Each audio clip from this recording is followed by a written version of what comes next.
Play-Doh maestro. Yes, I'm Play-Doh man, yes.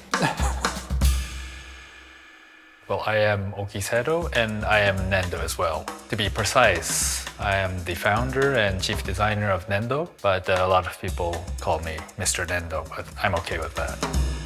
Nendo means free-forming clay, something like Play-Doh that small kids would play with, and that's exactly how I wanted to design things. Flexibility, changing shapes and sizes and colors, and to design freely. First, I was born in Canada. I grew up there. And then when I was 10 years old, I moved to Tokyo. And then after I graduated school, I started traveling here in Milan and meeting Italian clients, meeting Italian design. There's a Campari in my blood. I'm getting more and more Milanese in a way. Pencil and 3D printer is best partners, I would say. I think that speed is really important for myself. It's almost like sushi or sashimi for me. When I come up with an idea, I would like to deliver it as fresh as possible. Handwork and craftsmanship is extremely important for my works. It's exactly like the project that I'm working here together with Paola Lenti, is that an idea stays as an idea if there's no craftsmanship. And when I meet not only Paola, but the team of people working in the factory, they create the magic in the end.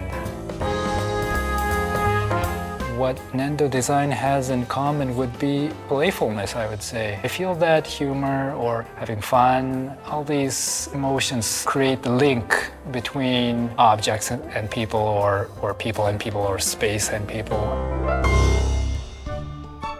My first impression of Paola was that I felt that she's very Japanese in a way. She's very silent, very polite. She respects nature in a very beautiful way. She sees nature, she perceives nature in a very Japanese way.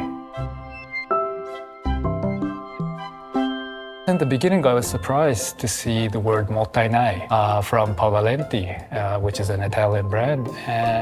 But I felt really comfortable. I felt at home in a way, because the way of thinking, there's a strong link between the way I design things, how I'm inspired by nature, and how I respect nature.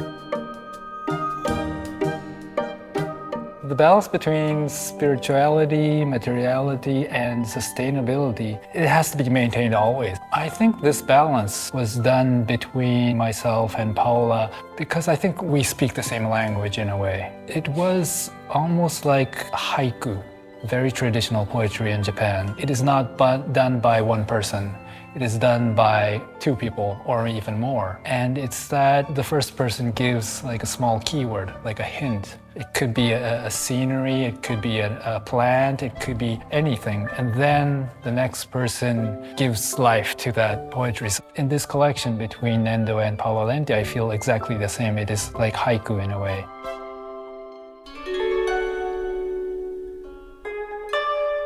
The name of the collection is called Hana-arashi.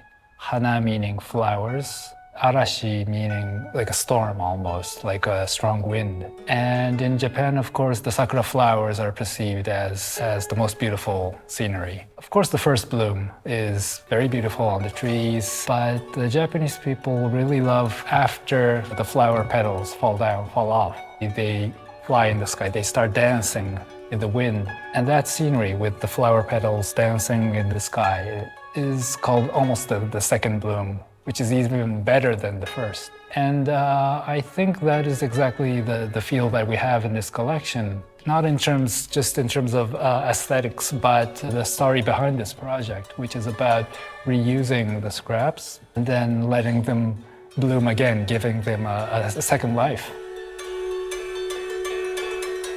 I've never used so much colors in my life, I would say.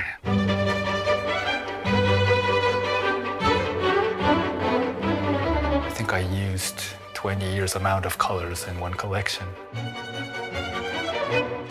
I would like to express myself through colors as well. And I felt so confident because I was together with Paola. Again, we were discussing about how we can create new emotions, new values through colors as well, and really opened new doors for myself as a designer.